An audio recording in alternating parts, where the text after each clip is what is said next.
Okay, I'm going to talk about omelets, and eventually the slides will be here. You might be wondering what makes me think I can tell you about omelets. What qualifies me?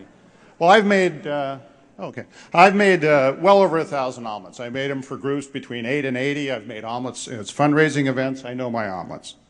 The real reason I'm up here, I was at Ignite Portland 4. I had so much fun. I was partying with some of you.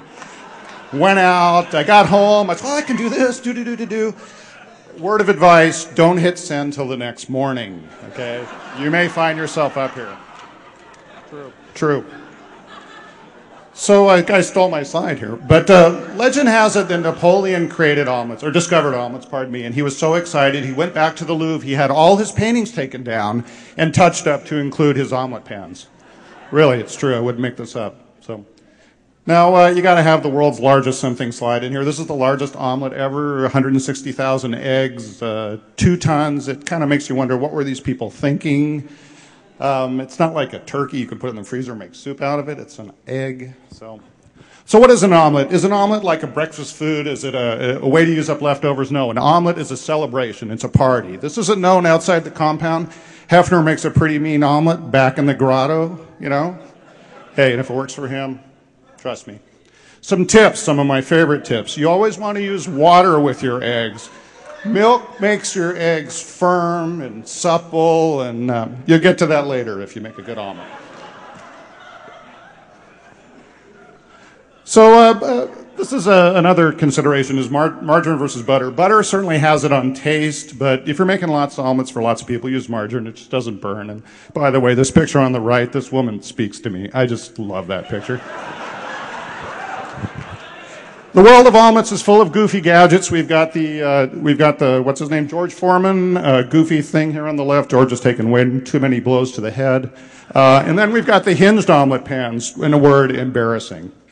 Now, if you go into Williams-Sonoma, they're going to try to sell you a $200 omelet pan.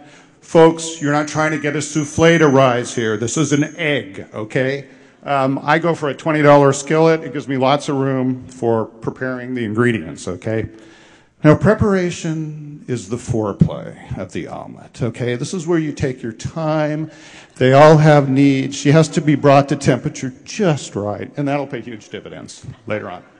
Trust me, we'll get back to that. So there's a right way and a wrong way to cook omelet. Here's my $200 omelet pan. If you put the eggs in and then you cook one side, throw the ingredients on top and fold it, it begs the question, is this thing cooked all the way through?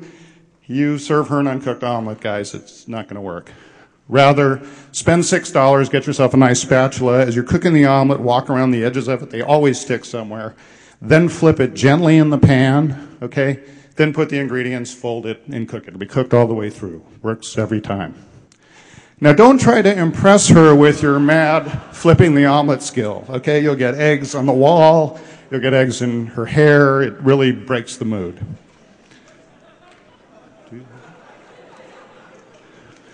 Now, the goofiest idea ever, you may have heard of this one, is to take a Ziploc bag, put all your ingredients in, write your name on the bag, and boil it for 5 minutes, okay? That looks like a bomb went off. I don't know if that's appealing to anybody, but there you have it. What's even worse is S.C. Johnson and Son Manufacturers warns not to do this. These things are made of polyethylene, and polyethylene baggies break down below the temperature of boiling water, so you're actually doing damage. So this next one's a long one. I got it really fast. Okay, I went to the classics. I made this poor child eat this egg, and he looked up at me and he said, I do not like them here or there. I do not like them anywhere. I do not like green eggs and ham. I do not like them, evil omelet man. He's 4, and he did that to me.